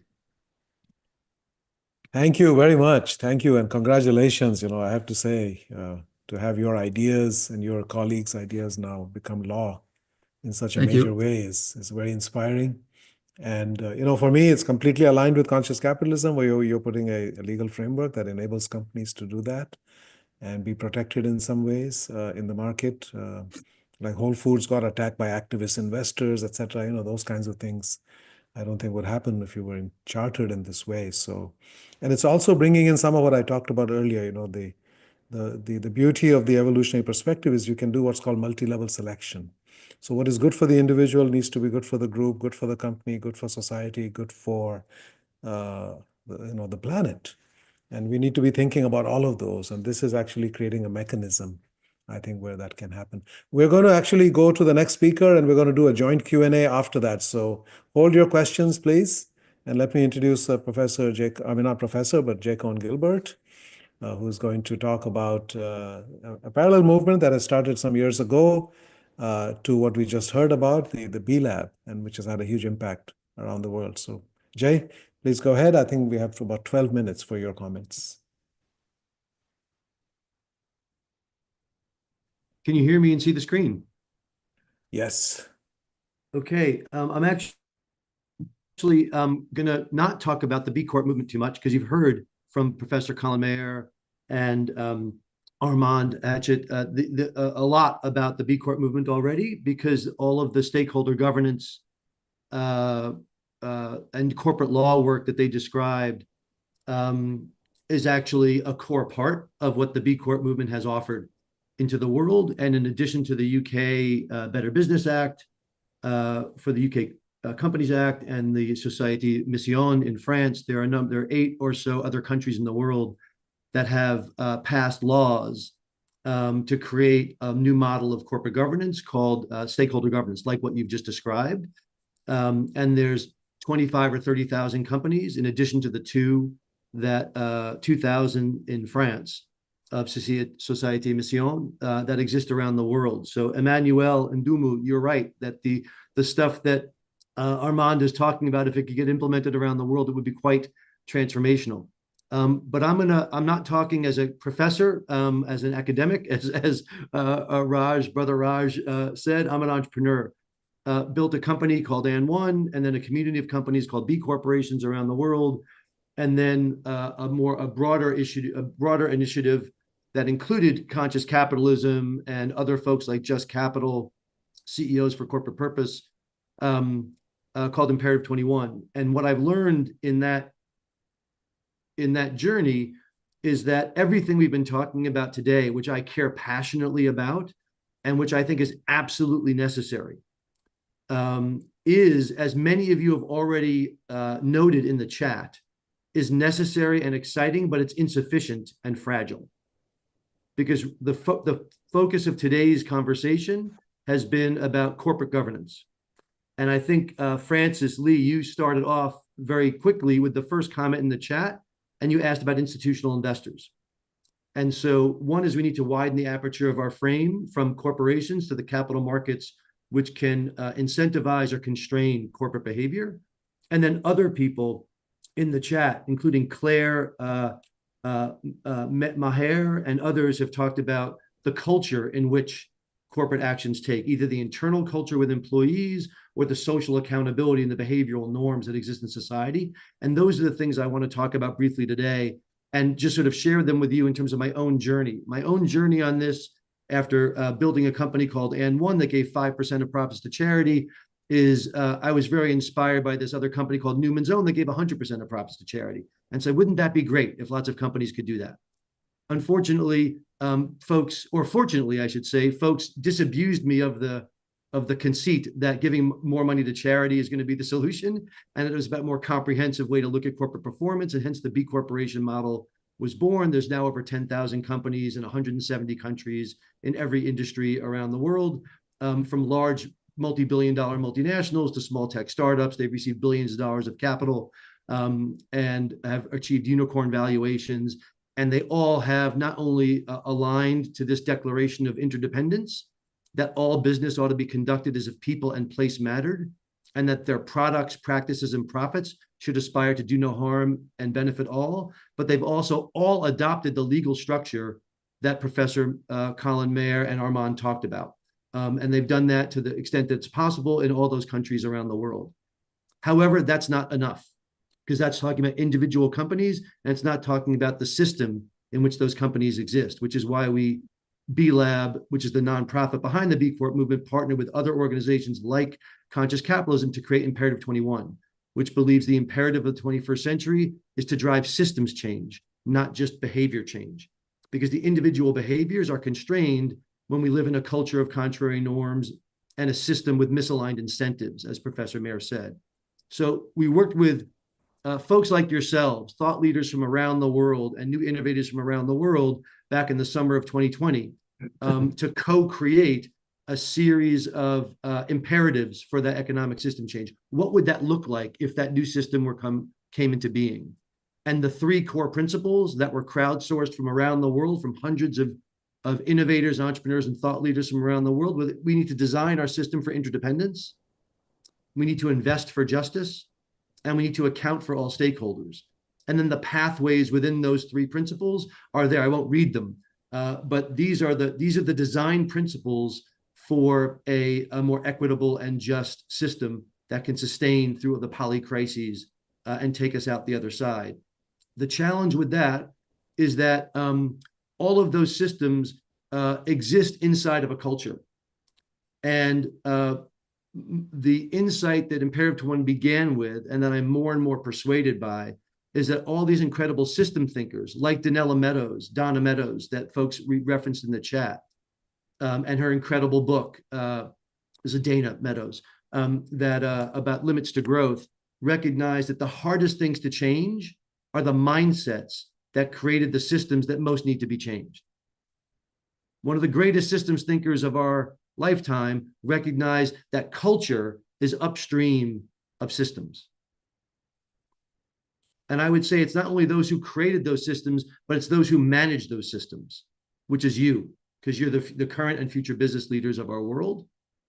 And it's about our mindsets. And so bringing art into the conversation, beginning to introduce systems thinkers to storytellers. They have to become co-conspirators to help us shift mindsets, to shift culture, which create new possibilities for what's possible, which means we should no longer be talking about a minimum wage, but we should be talking about a living wage. We should recognize that people are feeling incredibly financially insecure, so we have to focus on financial security. We have to move from a winners take all mentality for our political economy to shared prosperity, and from how do we concentrate power to how do we distribute power. All of this is to say that we are in the process. We have the privilege of living at an inflection point of human history. I could make a fun argument. I think you read it in the prep, a call for a capitalist reformation, referencing the Protestant Reformation from about 500 years ago in Europe. Clearly a Western-focused Christian analogy, but it applies more broadly. Massive changes in the world as a result of that shift. And the scientific revolution, age of discovery, et cetera, that was discovery, I put in quotes to be clear, that launched. We are at a similar inflection point in our thinking about our political economy as we were 500 years ago, and you're hearing us grappling with it all together, moving from a 20th century conception of capitalism focused on shareholder value to a 21st century focused on stakeholder value, from a focus on short-term profits to focused on long-term well-being. This is the big story that we're in, which means that we need a new operating system, a new source code, to have our systems, our culture, our systems and our structures evolve to meet our new demands. And it's very simple. You might think of this as the golden rule for business and finance. All businesses, not just some businesses, not just I apologize for my poor French accent, my Société Mission, or the benefit corporations, the B corporations, it shouldn't be just voluntary. We are past that point. All businesses, certainly above a certain size, right? And all financial institutions, this is Francis Lee's really important point. If we only change the accountability for businesses, but we ignore the capital markets, we've brought a knife to a gunfight. The capital markets are what drive capitalism, hence its name. They don't call it corporatism, it's capitalism, because capital is where the power is. So all the same thinking that's been applied here needs to be applied in an analogous way to our financial institutions. And they need to be responsible not only for their financial returns, but also for their impact on all stakeholders. And even beyond that, for their impact on the natural and social systems, not just the individual stakeholders, but the natural and social systems on which healthy markets and all life depend. Because business exists in the broader context. That was the genius of donut economics framework from Kate Raworth. Now, when we think about that, that requires us to have new mindsets, because implementing new systems in the same old culture will not be successful. Those flowers will not bloom. We need to go from a mindset where we are valuing our own selves, not on our net worth, but on our well-being, not just on what we possess, but how we relate to each other. And I believe the more dramatic change is we have to embrace a mindset of not knowing. We don't know the answers. We've never been where we need to go. And we have to bring a humility to this work that is often lacking, including in me. So just to be clear, I'm not pointing fingers at anybody else. I'm looking in the mirror. I would say that the issue here is that I'm going to pull back. This is, again, systems thinkers need to become co-conspirators with storytellers. And we need a new story for what we're in. We have been in a story of separation that began in the advent of the modern world, largely in a European mindset. A hubris of a rational mindset that saw us all as separate and hyper-individual. That is a delusion. We need a new story about our connection. Our current culture operates under a few assumptions that we don't really talk about. I don't have enough. I am alone, and therefore I need to own and control things. This is a mindset of scarcity, of individualism, and of dominion, or the need to dominate and control things. We need to move beyond that. That is that is a culture that is underpinning our current systems. And we need to move from that culture to a culture and a mindset that there is enough to go around, that I am part of a community, I'm not alone, and I need to be a steward and a partner in fashioning our political economy and making my decisions about how to live my life. Those are quite different worldviews. The systems that we create, the businesses that we create, are going to be expressions of the worldview that we hold. If we're worried that we don't have enough, if we feel like we're alone, we're going to need to own and control things, and everything else will flow from that thought. If we believe that there's enough to go around and I'm part of a community, everything is going to flow from that. Another way to think about this, if you're living in a world of separation, where you operate from a scarcity mindset, an individual mindset, it is no surprise that the laws that we have are to maximize profit, because I need more. And nobody else is going to take care of me, so I need even more than I think, because I don't know what's going to happen, because it's really uncertain. Which means I'm going to acquire more and more possessions to keep me comfortable and safe. And in this case, I'm going to trust the invisible hand of the market. That needs to evolve to say our purpose is to maximize well-being. We are not our possessions, we are our relationships. And we need to not put our trust in an invisible hand, but to nurture the more visible heart in our political economy and in the organizations that comprise it, who we buy from, who we invest in, where we work.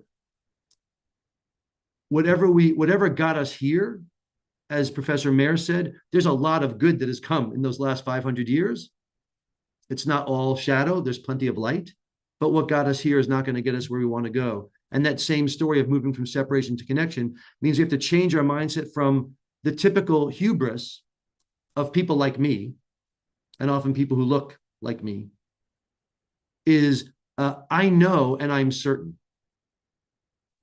It's a culture of certainty, and we get rewarded from a very young age that we have to have our hand up and know the answer and fake it till we make it. And the business conceit is, I need to go fast, I need to prioritize scale. That is what most of us are learning in business school. That's what the culture that we get when we go into those companies. And we have to shift that mindset to like, I don't know, but I'm really curious. Each of you has some key to the kingdom that we need to go to. And I'm curious to learn from each of you. And in order to do that, I need to slow down and I need to prioritize the depth of my relationships, including the relationships in my business across my value chain. I need to show up with a relational, not a transactional mindset. Now I'm going to get even more provocative. So you can get ready for this one. These are really powerful words from a woman, an incredible thought leader named Marjorie Kelly, who wrote a book called The Divine Right of Capital more than a decade ago that inspired the legal frameworks that we're talking about today. She was the first person that I ever heard of that talked about shareholder primacy and the implicit bias of financial statements. It's a seminal text in this work. Everything that our prior speakers have been talking about comes out of that work and other seminal works like the work of Ed Freeman on stakeholder theory. But there's a deeper thing going on here that explains a lot of what's happening in the world right now. In a democratic society founded on truth that all persons are created equal, we have permitted in our midst an economic system based on a directly contrary principle that wealthy persons matter more than others. They deserve greater rights. They justifiably wield greater power. They rightly enjoy greater voice. Sorry for the typo. And they are due greater deference. That one hits home for me. And they possess a limitless right to extract from the rest of us. Given everything we've heard today, and I bet how you have felt in the world, you know this to be as true as I do. And that is toxic. This world that operates with through this notion of wealth supremacy, one of the expressions of that is also white supremacy. A version of that exists in every culture about a human hierarchy. And what I would say is that capitalism is a moral system, meaning it is not moral or immoral. It is amoral. It is just a system. It's like a tool. But left alone to its own devices, it reinforces human hierarchy by gender, by race, by class, by ethnicity, across the world, within countries, within regions. And so it is not a bad thing.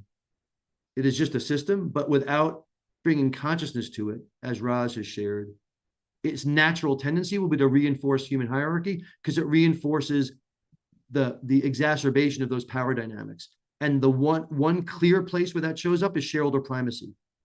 Over 98% of all assets under management in the United States are allocated or governed by white men with all of our implicit biases of who's capable, who's competent, who's deserving, et cetera. And over 92% of all US equity wealth is held by white households.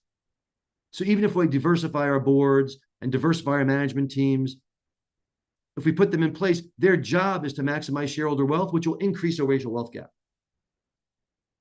So because of historical inequities rooted in the development and developed over those 400 or 500 years, the very notion of shareholder primacy that we've been trying to upend here with stakeholder governance reinforces the human hierarchy because we've baked in compounded advantage by race, gender, class.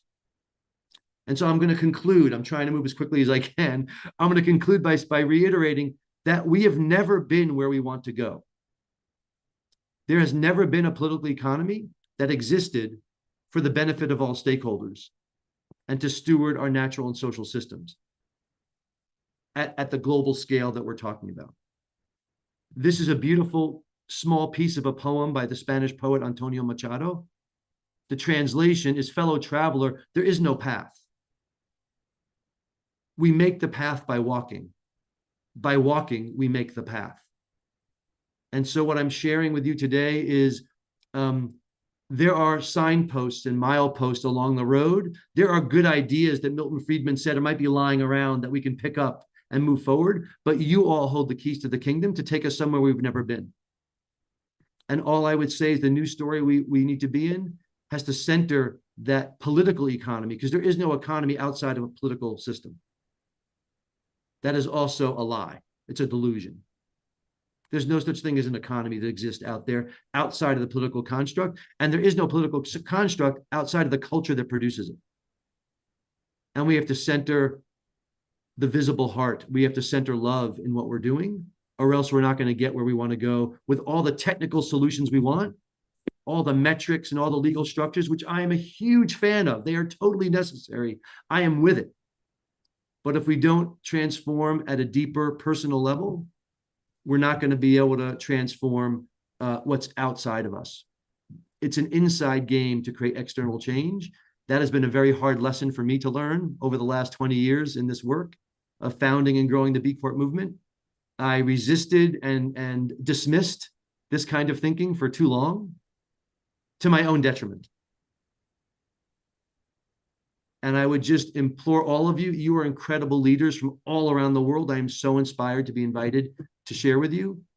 I'm so moved that some of the ideas that we picked up from others, like Marjorie Kelly and the Divine Right of Capital and others, have been embraced by the B Corp movement all the way around the world, and then by others, and are becoming laws.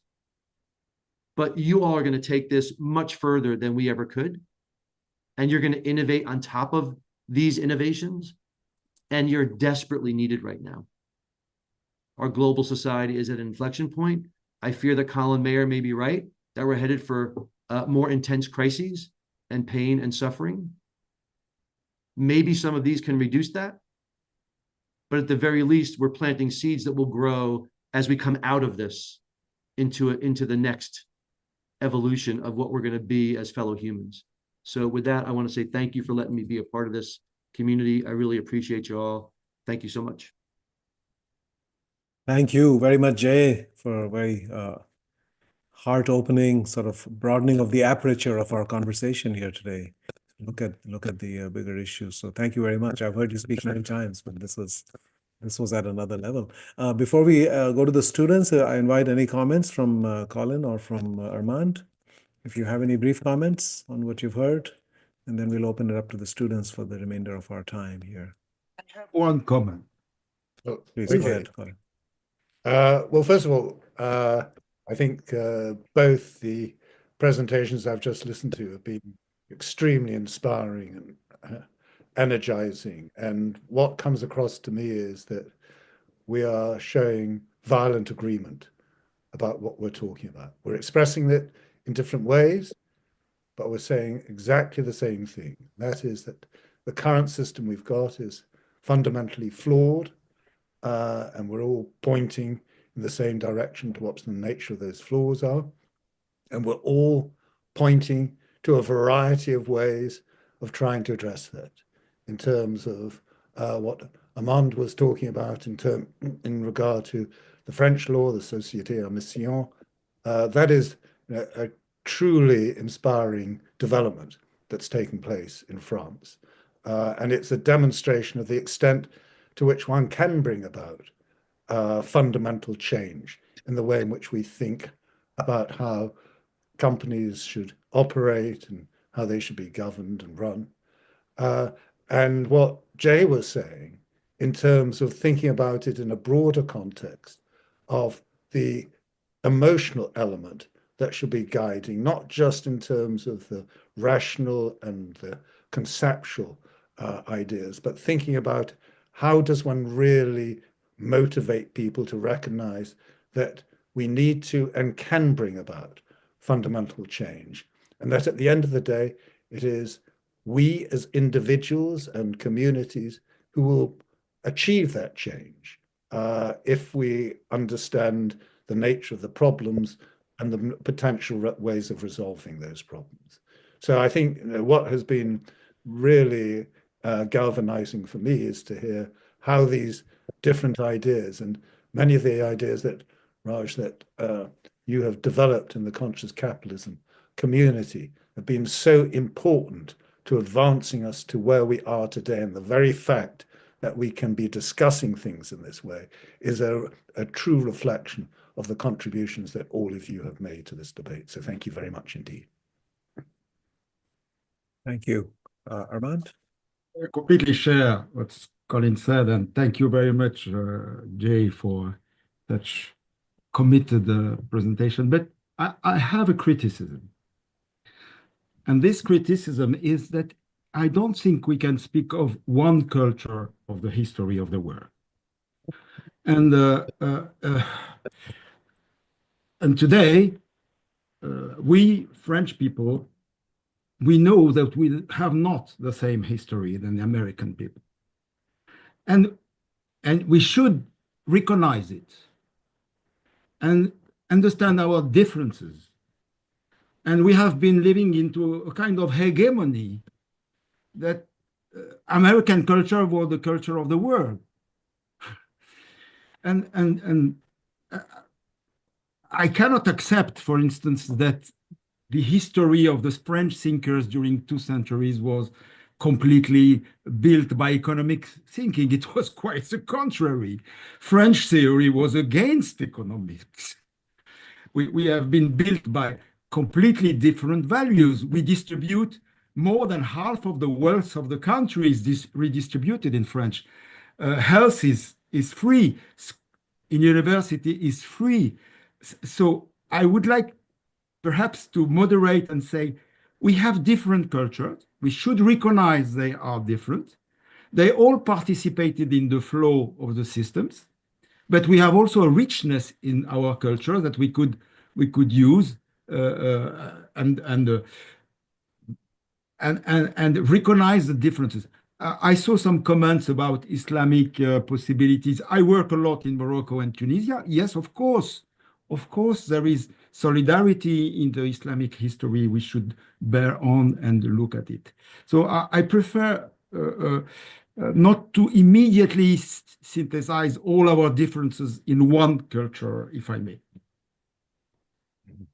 Thank you.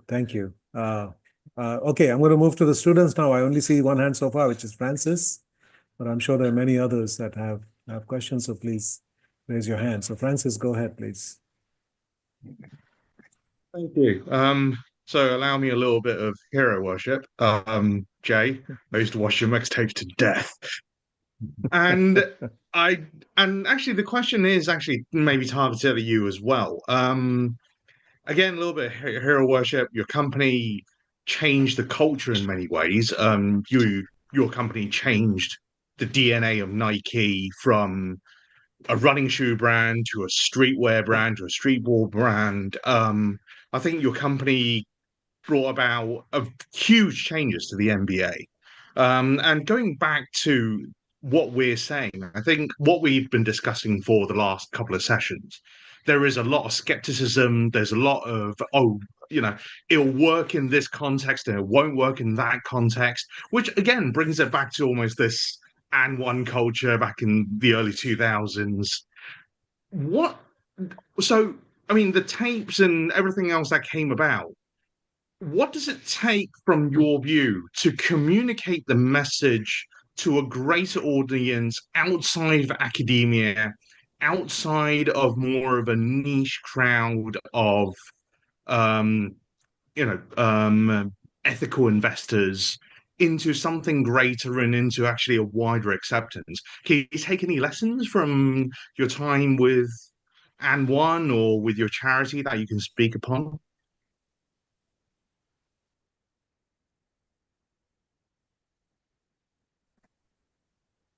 You're muted, Jay. Okay, there we go. Yeah, yeah. Thank you, Francis. So the short answer is the skepticism is a superpower, right? Like it's going to fuel. Hopefully, it fuels our curiosity to innovate. And as Armand shared, there is wisdom in many cultures. We're not trying to create a uniculture, right? There's multiple wisdoms, just like there's multiple truths, but there's something fundamental at the core, is all I'm saying. And the fundamental thing at the core is that we are all connected, and that we must design for interdependence, or else we will die through the pursuit of our independence, because it's false. And so that's not a cultural truth. That is both a physical, scientific truth and a spiritual truth that's universal. As far as like how do we translate to popular culture and out of sort of academic culture, I think that I don't know what the mixtapes are for corporate for corporate reparation, for business for good. Let's work on that together. But I do know that we need to seek out storytellers and cultural creatives and content creators and inspire them with the work that Colin and Armand are sharing, and ask that how would they tell those stories, and not presume that we are the ones with those answers, because we need to invite a different type of person into this conversation who is showing up as a creator, not an explainer. We are mostly explainers, and that's very different than a storyteller. It comes from a very different place. And so I put into the chat a podcast that at Imperative 21 we helped catalyze but did not produce. It's called Capitalism. It's a long form narrative podcast that I think is quite helpful for helping people go on a journey to understand how we got where we are and all the diverse inputs into the system that made us where we are, that I think hopefully can create some of the cultural space that's necessary for us to reimagine what's next. And so I don't have a specific answer for this, that, or the other thing, but like that kind of long form narrative is one type of storytelling. Those pieces of art that were projected on the sides of buildings in Sao Paulo or New York City or London is another type of art, another type of storytelling. And there's myriad other ones that hopefully people on this call will be inspired to pursue and partner with others to help tell the story that is about relationship, well-being, not transactions and profit, because that's a story that we all want to be a part of, and it needs a legion of storytellers, just like it needs a legion of entrepreneurs to build those businesses. It needs a legion of storytellers to tell those stories in myriad ways, in individual cultural context. Thank you. So we need an ethical capitalism, Stephen Marbury. Thank Well, you. I think Altaf in the chat raised the issue of frameworks that exist in different spiritual traditions, in his case, the Islamic one. Some years ago, we had done a series of events around the world in partnership with the IABIS, European Academy of Business and Society, called Practical Wisdom. And we actually had one in India based on the Vedic wisdom. We had one on Islamic wisdom, on Buddhism, on Jainism. The Catholic social doctrine speaks to that. So I think there's timeless wisdom that we have become disconnected to in some cases, that has a lot of these broader perspectives, more inclusive, humanistic, long-term, including the planet and so forth, that we need to also connect to. We've become very, very disconnected. I say that in my business education, it was all about the head and the wallet, and we completely bypass the heart and the spirit. We need to be emotionally connected to our work, and we need to be inspired by it. And some of those roots come in these deeper traditions, I think, that we need to tap into. You don't have to be religious to recognize the practical value of that wisdom. If something was written 5,000 years ago and we're still referring to it, maybe there's something there that is worth paying attention to. So I think as we as we look at the latest knowledge and always look forward, we also need to, I think, integrate what humanity has accumulated as wisdom over the millennia. So I don't see any more student hands, so we have a few minutes for any other comments from the speakers or from Fernanda or from, I see that Alexandra has raised her hand, so please go ahead. Yes, I have one question when I'm looking at the Société à Mission, and there is an extra layer of governance, there is an extra layer of audit, etc. I was wondering what's in it for them to have this change? Is it only philosophical, or it's extra burden? Let's say it. You have to have more people to make sure that you comply to these, as it's linked with the law. So what's in it for them to make this change? Thank you very much. It's a very, very central question and a very good one.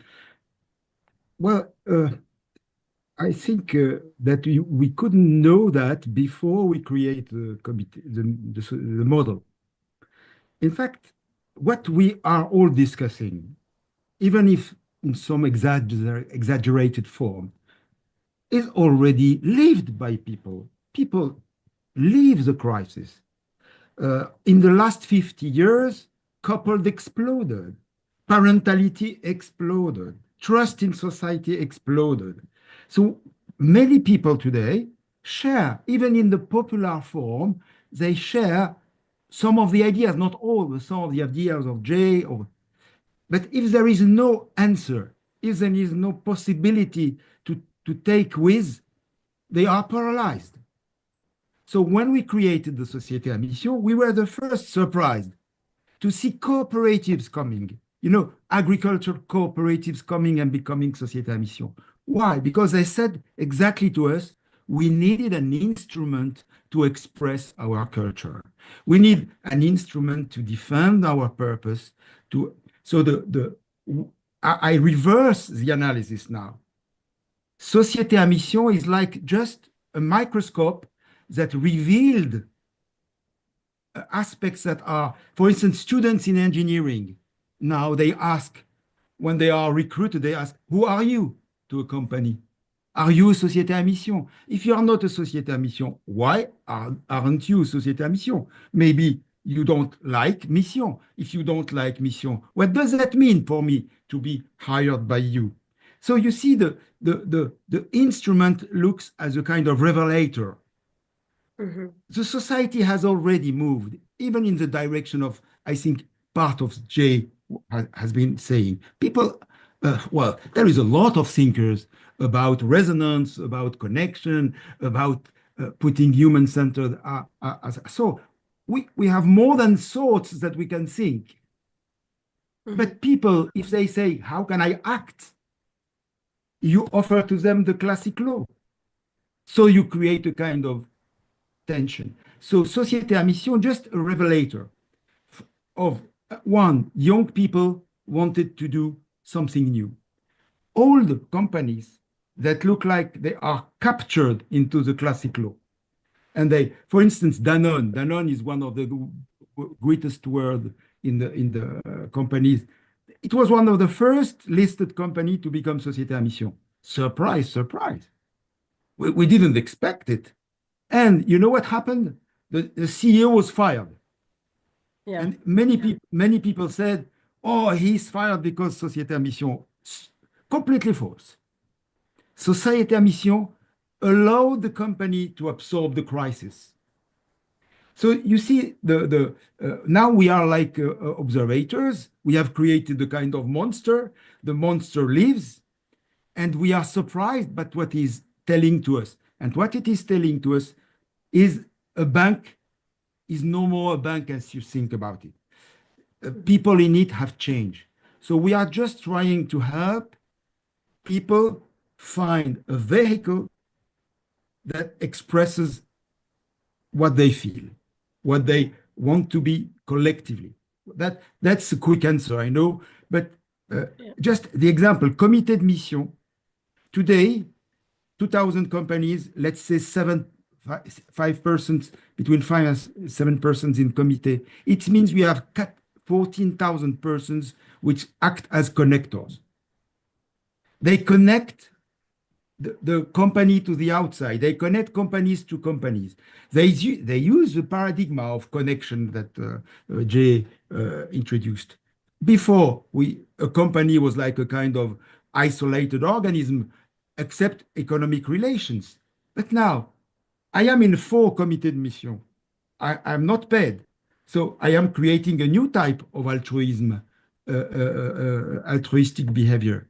So you see, that's the argument. The argument is not that we create history, is that we channel forces that were already in history. We give them an expression, a possibility to realize. That's why we. Okay, thank you. I'm too long. Thank Sorry. you. Yeah, no, not at all. But I'm just aware of the time. Thank you for those very rich questions. I do want If to you are interested, invite. you can contact me. Thank you. So I want to invite my dear friend and mentor Anil Sachdev to give a comment, and I think that may be our last, given our time. Go ahead, please, Anil. So the story of the co-creation of the School of Inspired Leadership is the kind of story that Jay was talking about.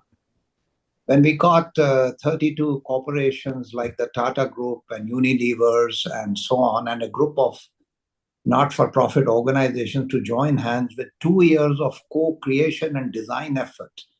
And just an example of that, 300 of our students right now for these 2 weeks are in a spiritual retreat center in Dharamshala.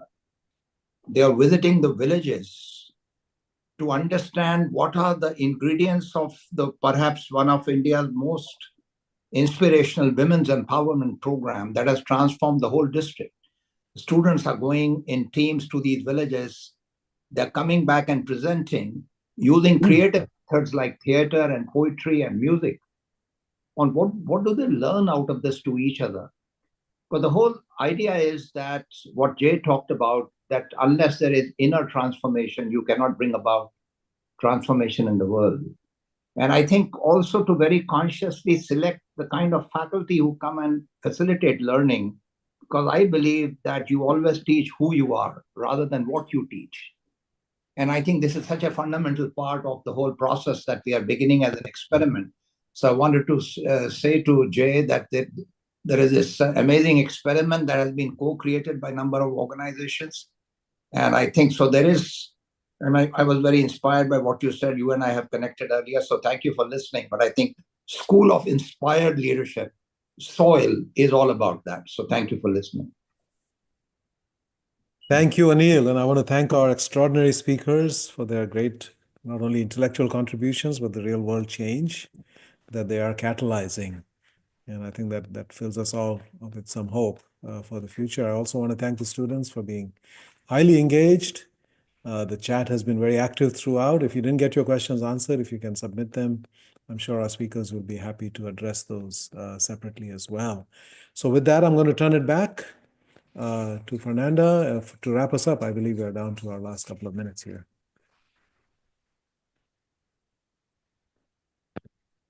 Thank you, Raj. Thank you. Thank you, everybody, for all these considerations, for all the participation. Thank you, the speakers, for the great points that were discussed and they were posed to all of us so we can continue to discuss the role of capitalism. It's going to be a very quick wrap-up, as you guys know. I'm just going to touch very fast upon the next session. Nancy, you can change the slide, please.